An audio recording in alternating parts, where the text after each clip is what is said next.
Charity 1. In a narration found in Jami' at-Tirmizi, number 661, the Holy Prophet Muhammad, peace and blessings be upon him, advised that when a Muslim donates a tiny amount of charity, such as a single date fruit from lawful earnings, Allah, the Exalted, will give reward on Judgment Day equivalent to a large mountain. The first thing to note is that Allah, the Exalted, is only pleased with wealth which is obtained lawfully and utilized in a lawful manner. Any wealth which is obtained unlawfully will corrupt any righteous deed it is used upon, such as charity or performing the holy pilgrimage with it.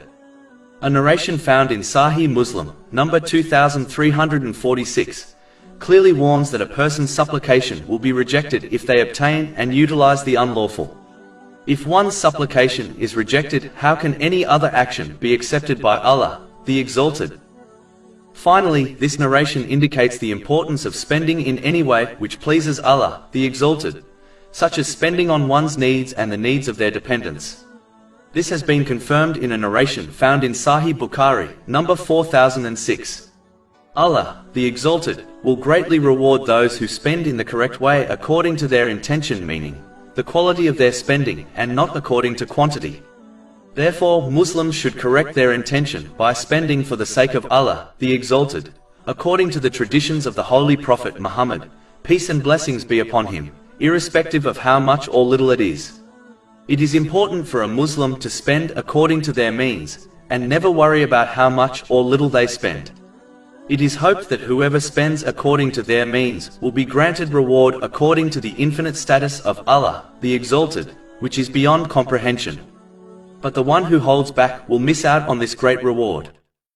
In addition, the main narration also includes using one's other lawful worldly blessings in ways pleasing to Allah, the Exalted, such as aiding others emotionally and physically.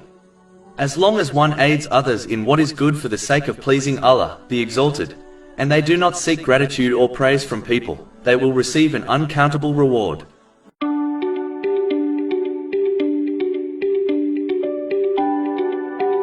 Charity 2. In a narration found in Sahih Muslim, number 2336, the Holy Prophet Muhammad, peace and blessings be upon him, advised that every day 2 angels supplicate to Allah, the Exalted.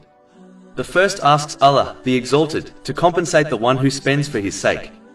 The second asks Allah, the Exalted, to destroy the one who withholds. The aim of this narration is to encourage one to become generous and avoid being stingy. It is important to note that spending for the sake of Allah, the Exalted, does not only involve the obligatory charity, but also includes spending on one's own necessities and the necessities of their dependents, without waste and extravagance, as this has been commanded by Islam. Anyone who fails to spend on these elements deserves for their wealth to be destroyed, as they have failed to fulfill its purpose, which in reality makes wealth useless. It is important to note, spending for the sake of Allah, the Exalted, never leads to an overall loss, as a person is compensated one way or another. In fact, the Holy Prophet Muhammad, peace and blessings be upon him, has guaranteed that charity does not decrease one's wealth in a narration found in Jami' at-Tirmizi, number 2029. Chapter 34 Saba, verse 39. But whatever thing you spend in his cause, he will compensate it. A Muslim should remember a generous person is close to Allah, the Exalted, close to paradise, close to people, and far from hell. Whereas the stingy person is far from Allah, the Exalted, far from paradise, far from people, and close to hell. This has been confirmed in a narration found in Jami' at-Tirmizi, number 1961. Finally, it is important to note that this narration applies to all blessings one possesses, such as their good health, not just wealth. So if one fails to dedicate and use their blessings in the correct way, as commanded by Allah, the Exalted, the supplication of the angel will go against them. The destruction mentioned in the main narration does not necessarily refer to losing the blessing, but includes the worldly blessing becoming a source of stress and difficulty for them in both worlds. This can be easily observed in those who fail to use their blessings correctly, such as their wealth. The very wealth they obtain and hoard, hoping it will become a source of peace for them, becomes the source of their stress and anxiety. Therefore, it is vital for Muslims to correctly use each blessing according to the teachings of Islam, so that they receive more in both worlds, which in reality is true gratitude. Otherwise, they may well lose the blessing forever. Chapter 14 Ibrahim, verse 7. And remember when your Lord proclaimed, "If you are grateful, I will surely increase you in favor."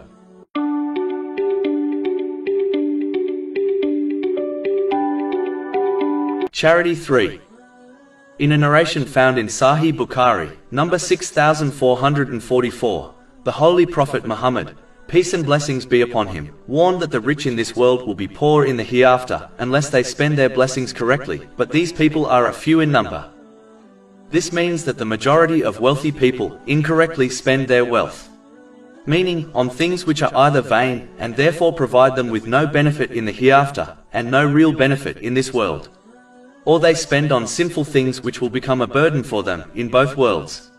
Or they spend on lawful things in a way disliked by Islam, such as being wasteful or extravagant. Because of these reasons the rich will become poor on Judgment Day, as they did not use their blessings, such as their wealth, in ways pleasing to Allah, the Exalted. This poverty will lead to a difficult accountability, stress, regrets, and even punishment. In addition, those who hoard their wealth will find that their wealth abandons them at their grave, and so they will reach the hereafter empty-handed, meaning as a pauper. This has been warned in a narration found in Jami' at-Tirmizi, number 2379. The deceased will leave the wealth behind for others to enjoy, while they are held accountable for earning and hoarding it. Finally, as the wealthy are distracted by gaining, hoarding, safeguarding and increasing their wealth, it distracts them from performing righteous deeds, which is the thing that will make someone rich on Judgment Day. In reality, losing out on this will make them poor.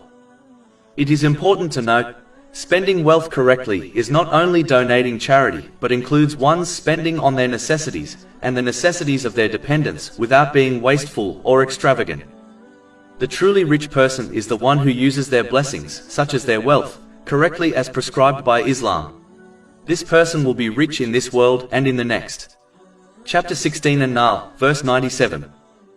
Whoever does righteousness, whether male or female, while he is a believer, we will surely cause him to live a good life, and we will surely give them their reward in the hereafter according to the best of what they used to do. In reality, this person takes their blessings with them to the hereafter. This attitude also provides them with free time, which allows them to perform righteous deeds, which in turn only increases their richness in the hereafter. Finally, the one who uses the blessings they have been granted in ways pleasing to Allah, the Exalted, has demonstrated gratitude to Him. This will lead to an increase in blessings for them in both worlds. This is the correct definition of richness. Chapter 14 Ibrahim, verse 7. And remember when your Lord proclaimed, "If you are grateful, I will surely increase you in favor."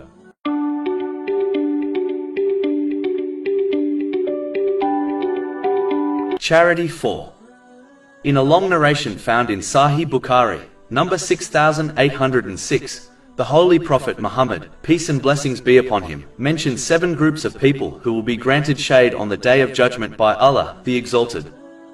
This shade will protect them from the horrors of the Day of Judgment, which includes the unbearable heat caused by the sun being brought within 2 miles of the creation.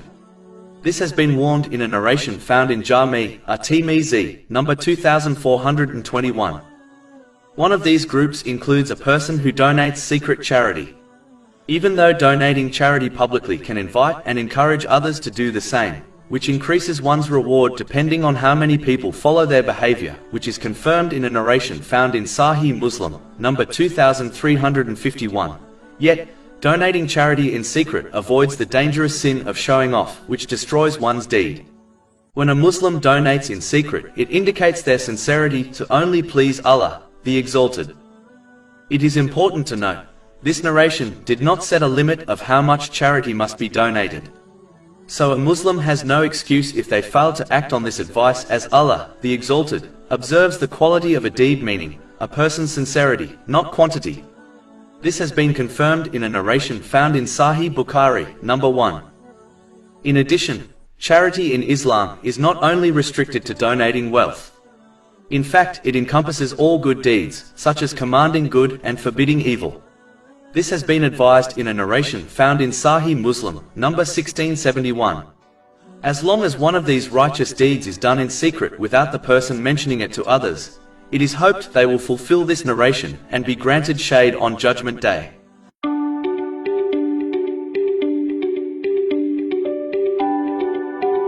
Charity 5. In a narration found in Sahih Bukhari, number 1417, the Holy Prophet Muhammad, peace and blessings be upon him, advised that a Muslim should save themselves from hell, even by giving half a date fruit in charity. This narration, like many other teachings of Islam, indicates the importance of quality over quantity. The devil often puts off Muslims from performing righteous deeds by making them believe the deed is too small and therefore insignificant to Allah, the Exalted. Unfortunately, even other ignorant Muslims often discourage others from certain righteous deeds, claiming they are insignificant and unnecessary. It is important for a Muslim not to fall for this trap and instead strive to perform all righteous deeds, big or small, as Allah, the Exalted, undoubtedly observes one's quality and judges people based on it. An aspect of this quality is one's intention, meaning whether one is doing it purely for the sake of Allah, the Exalted, or for some other reason, such as showing off.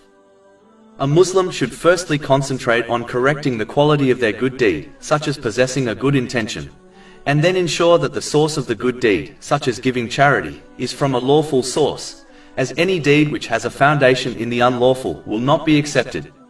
This has been warned in a narration found in Jami' at-Tirmizi, number 661.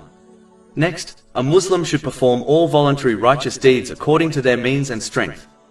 The Holy Prophet Muhammad, peace and blessings be upon him, has made it clear in a narration found in Sahih Bukhari, number 6465, that the most beloved deeds to Allah, the Exalted, are the regular ones, even if they are considered small. In addition, regularly performing good deeds is more likely to change a Muslim for the better, compared to doing a big deed once in a blue moon.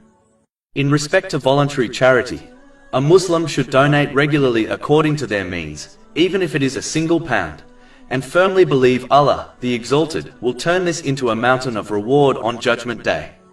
This in fact has been promised in a narration found in Jami' at-Tirmizi, number 662. To conclude, a Muslim should concentrate on quality over quantity, and perform all types of good deeds regularly, according to their means and strength.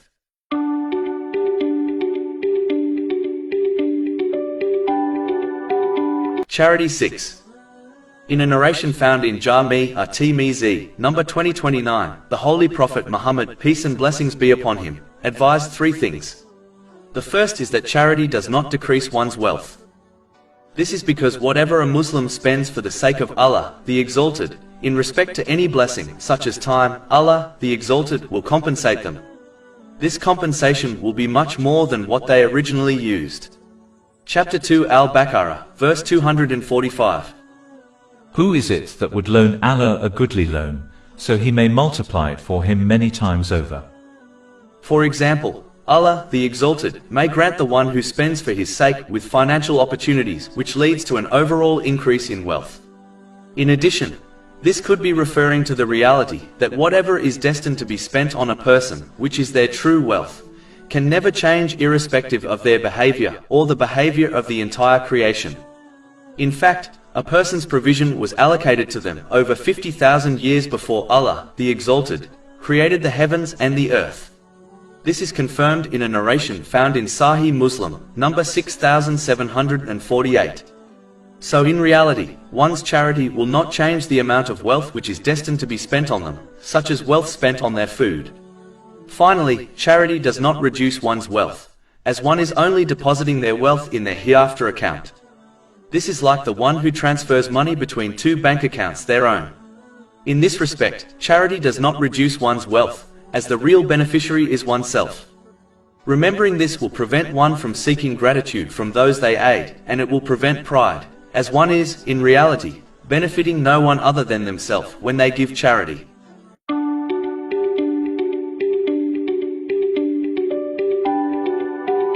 Charity 7. In a narration found in Sahih Bukhari, number 6006, the Holy Prophet Muhammad, peace and blessings be upon him, advised that a Muslim can gain the same reward as the one who fasts every day and offers the voluntary prayer all night if they financially support a widow or a poor person. In this busy modern world, Muslims often struggle to make time to perform voluntary righteous deeds, such as voluntary fasts or the voluntary night prayer. Islam, as always, gives everyone, irrespective of their lifestyle, a convenient way to receive reward from Allah, the Exalted. In this case, a Muslim can financially support a widow or poor person in order to obtain this great reward. It is even easier in this day and age to sponsor the needy, as one does not need to journey to them in order to aid them. One can use reputable and trustworthy charities in order to donate regularly. And a Muslim must not be fooled and deterred from donating by believing their money will not reach the needy, as Allah, the Exalted, will reward them according to their intention, irrespective of if the money reaches the poor or not. This has been indicated in a narration found in Sahih Bukhari, number 1. A Muslim's duty is to donate through a reputable and trustworthy charity with the correct intention, namely, to please Allah, the Exalted. Sponsoring the needy is not expensive, as most people spend more money on their monthly phone bill and other unnecessary luxury things. The sad truth is that if each financially able Muslim sponsored a needy person, it would dramatically decrease poverty in the world.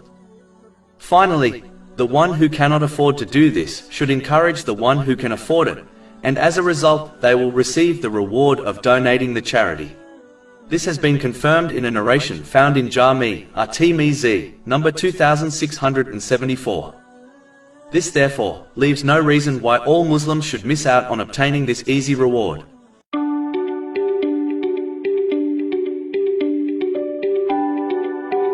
Charity 8. In a narration found in Jami' at-Tirmidhi, number 664, the Holy Prophet Muhammad, peace and blessings be upon him, advised that charity extinguishes the anger of Allah, the Exalted, and protects one against an evil death. This charity includes both obligatory and voluntary charity. As mentioned in this narration, charity has a strong positive effect, as wealth is often a beloved worldly thing to people. So when they give it up for the sake of Allah, the Exalted, by donating it to the needy, Allah, the Exalted, averts his anger from them, anger caused by their disobedience. When this occurs, the person will become encompassed by the mercy of Allah, the Exalted, which will guide them through the difficulties, temptations and tests they face in this world safely, so that when they reach their death, they die in submission to Allah, the Exalted, meaning as a true Muslim. An evil death is when one dies without their faith. This can occur when one possesses weak faith, which is a result of their ignorance of Islamic knowledge. The more one gains an acts on Islamic knowledge, the stronger their faith will become. An evil death can also occur when one persists on major sins, such as abandoning the obligatory prayers. It does not take a scholar to conclude where this person will end up in the hereafter. It is the reason why the Holy Prophet Muhammad, peace and blessings be upon him, advised in a narration found in Jami' at-Tirmidhi, number 1961, that a generous person is close to Allah, the Exalted, close to people, close to paradise and far from hell. A Muslim should therefore make it their habit to donate charity regularly, according to their means, as Allah, the Exalted, observes quality, meaning one's sincerity, not quantity. Even a date fruit given sincerely for the sake of Allah, the Exalted, will earn a Muslim reward greater in size than a mountain. This has been confirmed in a narration found in Sahih Muslim, number 2342. Finally, one must remember that charity includes all good deeds that help others, not just wealth. So the one who does not possess wealth should give charity in other ways, such as giving others their time, energy, and emotional support. The least one can do is keep their verbal and physical harm away from others, as this is considered as giving charity to oneself. This has been advised in a narration found in Sahih Muslim, number 250.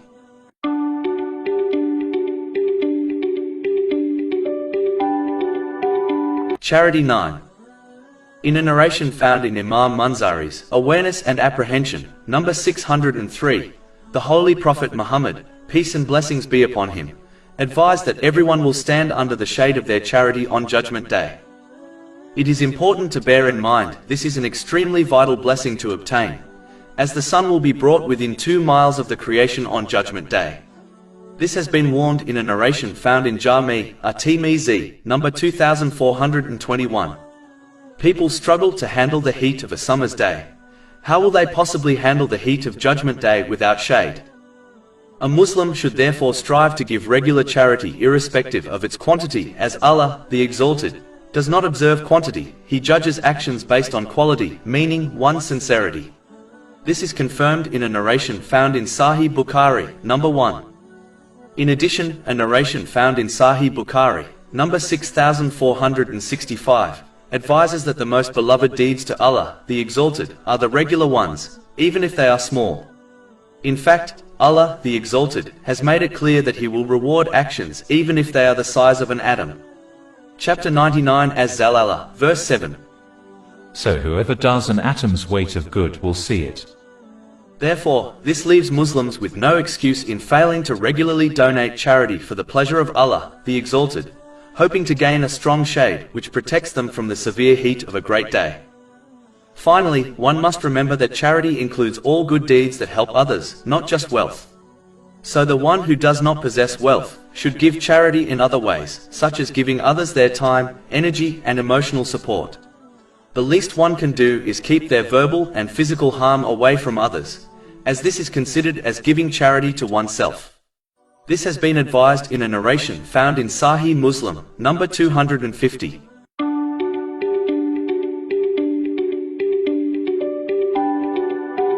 Charity 10. In a narration found in Jami' at-Tirmidhi, number 1855, the Holy Prophet Muhammad, peace and blessings be upon him, advised some characteristics which will allow a Muslim to enter paradise in peace. One of these characteristics is to feed others for the sake of Allah, the Exalted. This is a great deed which leads to the pleasure of Allah, the Exalted, and a great reward. Chapter 76 Al-Insan, verses 9 to 11. We feed you only for the face, i.e., approval of Allah. We wish not from you reward or gratitude. Indeed, we fear from our Lord a day austere and distressful.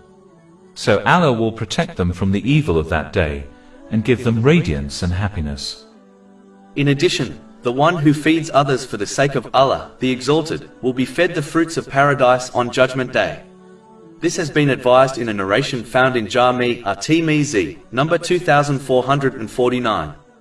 Finally, a Muslim should strive to give all forms of charity regularly, according to their means, irrespective of its quantity, as Allah, the Exalted, judges quality, meaning one's intention.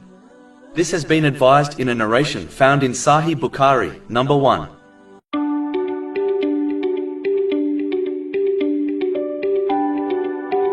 Charity 11. In a narration found in Imam Munzari's Awareness and Apprehension, number 2520, the Holy Prophet Muhammad, peace and blessings be upon him, advised the characteristics of a fortunate person. One of these characteristics is spending one's excess wealth in ways pleasing to Allah, the Exalted.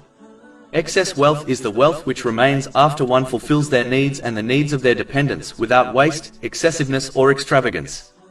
A Muslim should save reasonably for the near future, and then spend the rest in ways pleasing to Allah, the Exalted, such as charity. They should not spend it on vain or sinful things or hoard it.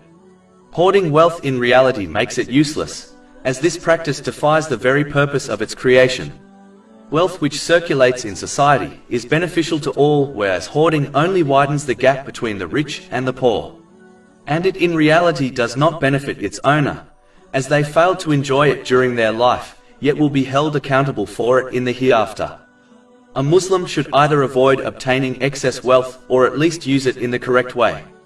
In addition, this advice applies to all of one's blessings, meaning one must strive to use all the blessings they have been granted in ways pleasing to Allah, the Exalted, and avoid using them on vain or sinful things.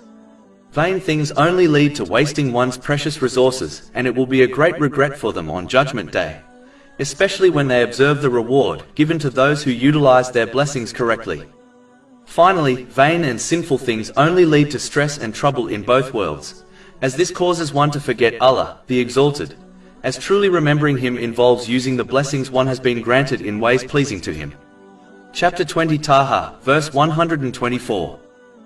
And whoever turns away from my remembrance, indeed he will have a depressed, i.e. difficult life, and we will gather, i.e. raise him on the day of resurrection blind.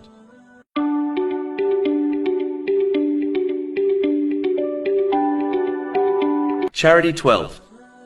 In a narration found in Imam Munzari's Awareness and Apprehension, number 2556, the Holy Prophet Muhammad, peace and blessings be upon him, gave glad tidings to the one who possesses the following characteristics.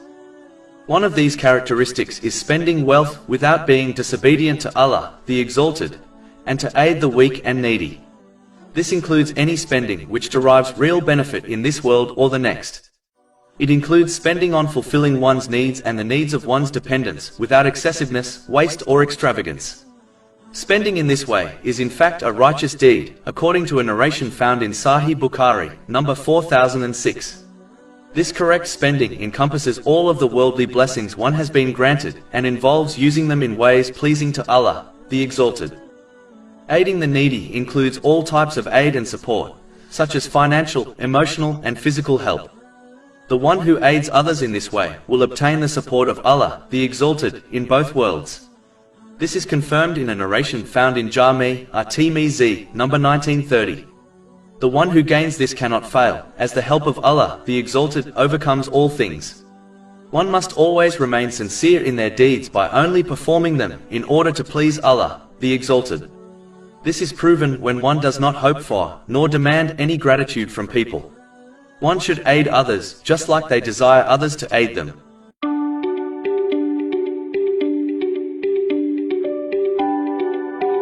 Charity 13. In a narration found in Sahih Muslim, number 250, the Holy Prophet Muhammad, peace and blessings be upon him, advised some easy righteous deeds to perform. The first righteous deed is to help someone in their specific trade, according to one's means. For example, a Muslim can support someone in their profession by paying for their further education or any fees connected to their profession.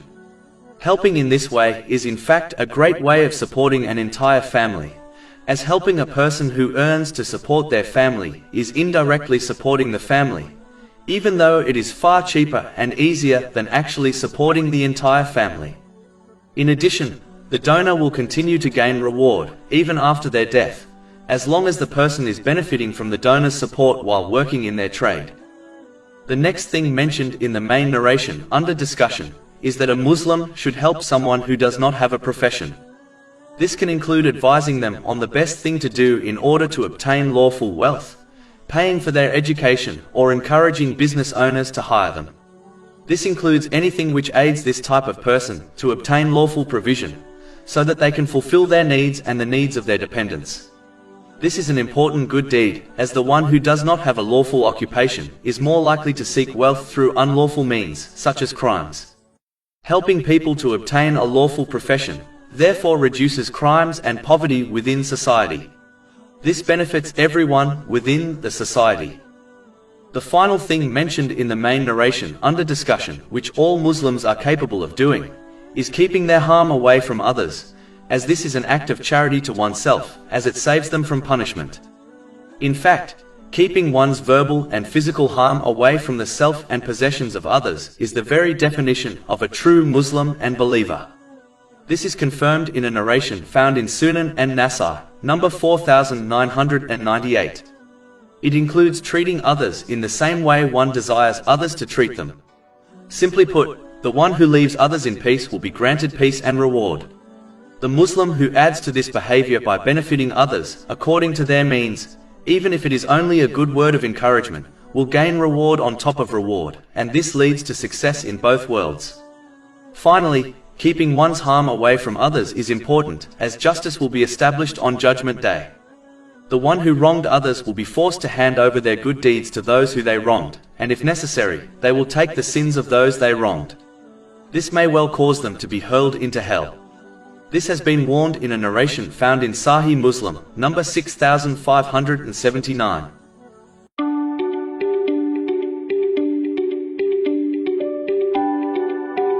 Charity 14.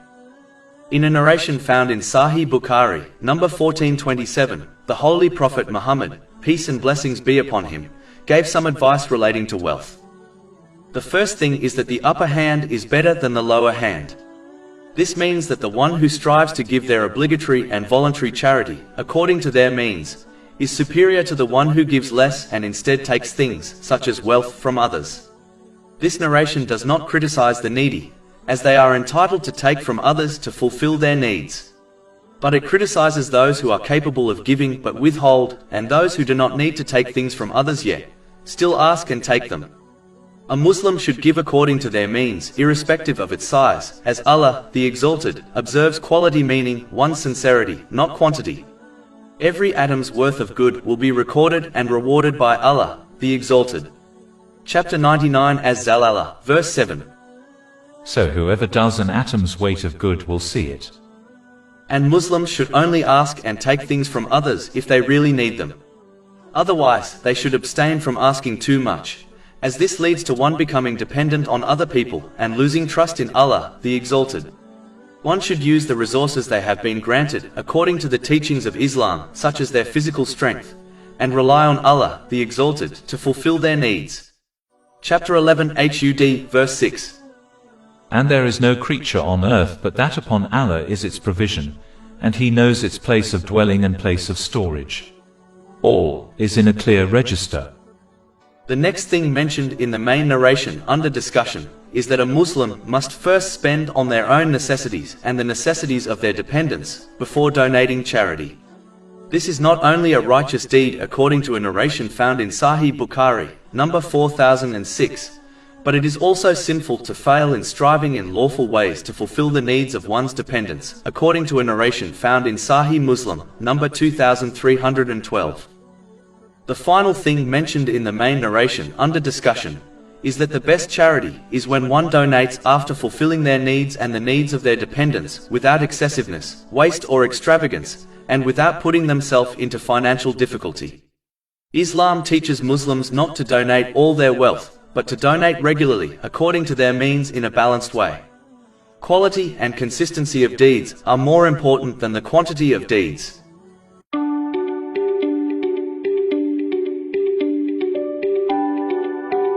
Charity 15.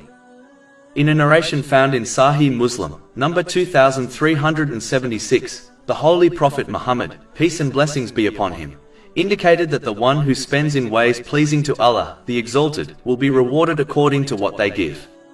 And he warned not to hoard, otherwise Allah, the Exalted, will withhold his blessings. It is important to note that one must only obtain and spend lawful wealth, as any righteous deed which has a foundation in the unlawful will be rejected by Allah, the Exalted, irrespective of one's intention. This has been warned in a narration found in Sahih Muslim, number 2342. Just like the inward foundation of Islam is one's intention, similarly the outward foundation of Islam is obtaining and utilizing the lawful. In addition, this spending is not only through charity, but includes spending on one's own necessities and the necessities of their dependents, according to the teachings of Islam, without waste, excessiveness or extravagance. This is in fact a righteous deed, according to a narration found in Sahih Bukhari, number 4006. A Muslim should spend in a balanced way whereby they help others without becoming needy themselves. Chapter 17 Al-Isra, verse 29. And do not make your hand as chained to your neck or extend it completely, and thereby become blamed and insolvent. A Muslim should donate regularly according to their means, even if it is a little, as Allah, the Exalted, observes one's quality, meaning their sincerity, not the quantity of a deed. Regularly donating a little is far better and more beloved to Allah, the Exalted, than donating a larger amount once in a while. This has been advised in a narration found in Sahih Bukhari, number 6465.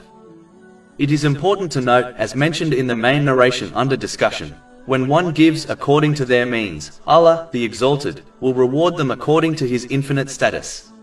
But the one who holds back will find a similar response from Allah, the Exalted. If a Muslim hoards their wealth, they will leave it behind for others to enjoy while they are held accountable for it. If they misuse their wealth, it will become a curse and burden for them in this world, and a punishment in the next. Finally, this narration applies to all of the worldly blessings one has been granted, not just wealth. When one strives to use them in ways pleasing to Allah, the Exalted, they will find peace of mind, success and an increase in blessings, as they have shown gratitude to Allah, the Exalted. Chapter 14 Ibrahim, verse 7. And remember when your Lord proclaimed, "If you are grateful, I will surely increase you in favor." And chapter 16 An-Nahl, verse 97. Whoever does righteousness, whether male or female, while he is a believer, we will surely cause him to live a good life, and we will surely give them their reward in the hereafter according to the best of what they used to do. This makes it clear that a Muslim does not need to be wealthy in order to gain blessings, peace and success in both worlds. They only need to use the blessings they have been granted in ways pleasing to Allah, the Exalted, irrespective of how little these blessings are.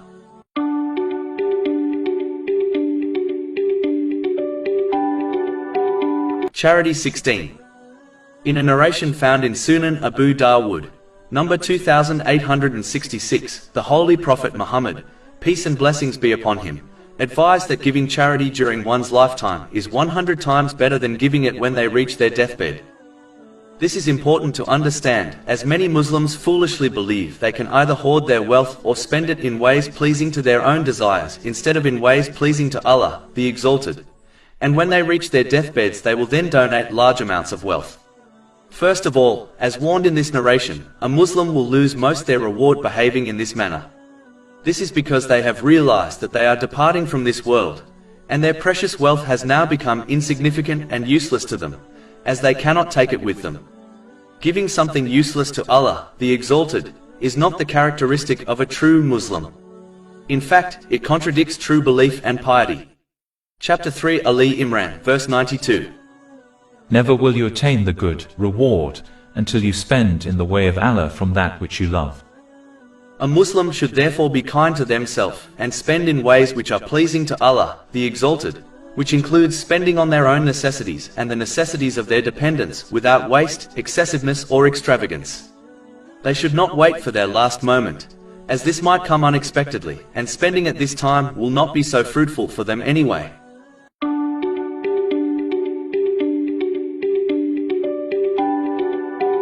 Charity 17. In a narration found in Sunan Abu Dawood, number 2511, the Holy Prophet Muhammad, peace and blessings be upon him, warned against greed. This can lead one to withholding the obligatory charity, and this only leads to destruction in both worlds. For example, a narration found in Sahih Bukhari, number 1403, warns that the person who does not donate their obligatory charity will encounter a large poisonous snake which will continuously bite them on the Day of Judgment. Chapter 3 Ali Imran, verse 180. And let not those who greedily withhold what Allah has given them of His bounty ever think that it is better for them. Rather, it is worse for them. Their necks will be encircled by what they withheld on the day of resurrection. If one's greed prevents them from donating voluntary charity, it may not be unlawful, but it is highly undesirable, as this contradicts the characteristic of a true believer. Put simply, the stingy person is far from Allah, the Exalted, far from paradise, far from people and close to hell. This has been warned in a narration found in Jami' at-Tirmizi, number 1961. Greed will encourage one to use their blessings, such as their time and wealth, in ways pleasing to themselves instead of recognizing that the path to peace and success in both worlds is to use the blessings one has been granted in ways pleasing to Allah, the Exalted, the true owner and bestower of all blessings. A greedy person only ever cares about their own rights, and will therefore easily neglect the rights of Allah, the Exalted, and people. This only leads to stress and trouble in both worlds.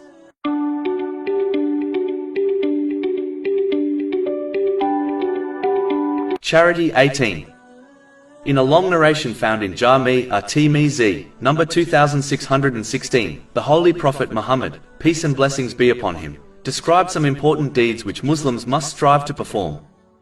One of things mentioned is that charity extinguishes sins like water extinguishes fire. A similar narration found in Jami' at-Tirmizi, number 664, advises that charity extinguishes the anger of Allah, the Exalted, and protects a Muslim from an evil death. An evil death is when a person dies after losing their faith, meaning, as a non-Muslim. There is no loss greater than this.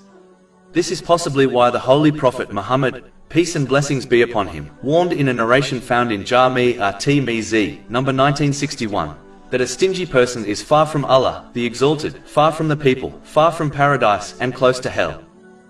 Muslims should take note and strive to give as much charity as possible. As charity in Islam encompasses so many different physical actions, such as smiling at someone to make them feel safe, which is advised in a narration found in Jami' at-Tirmidhi, number 1956, no Muslim can excuse themselves from giving charity abundantly. In addition, as Allah the Exalted observes the quality of a deed over its quantity, one must therefore persist on acts of charity, even if they are small. In fact, Allah the Exalted loves the deeds that are regular, even if they are small in size. This has been advised in a narration found in Sahih Bukhari, number 6464. Chapter 2 Al-Baqarah, verse 271. If you disclose your charitable expenditures, they are good. But if you conceal them and give them to the poor, it is better for you, and He will remove from you some of your misdeeds thereby.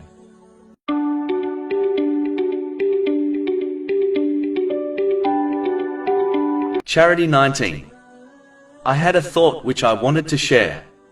Muslims often claim that due to their busy lives, they do not find time to perform voluntary righteous deeds, or even gain further knowledge on Islam.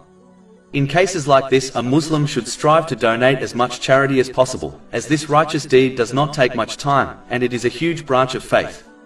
There are countless virtues of donating charity which have been mentioned in the Holy Quran, and the narrations of the Holy Prophet Muhammad, peace and blessings be upon him. For example, the generous person is close to Allah, the Exalted, close to people, close to paradise and far from hell. Whereas the stingy person is close to hell, far from Allah, the Exalted, far from people and far from paradise. This has been advised in a narration found in Jami' at-Tirmidhi, number 1961. In addition, as long as a Muslim benefits others through their charity, even if they are preoccupied with worldly things, Allah, the Exalted, will continue helping them. This is confirmed in a narration found in Sunan Ibn Majah, number 225. This help from Allah, the Exalted, will extend to every aspect of one's life and in both worlds. It is important to note this charity does not need to be a huge amount of wealth. One should strive to give regularly and according to their means, even if it is small in amount, as Allah, the Exalted, does not observe quantity but quality. In addition, these narrations and others do not declare that the charity has to be a great amount either. To conclude, ideally a Muslim should make time in order to fulfill all the different branches of faith. But if they are too preoccupied with the material world, they should at least fulfill this important branch with the obligatory duties, hoping through it Allah, the Exalted, will grant them salvation on the last day.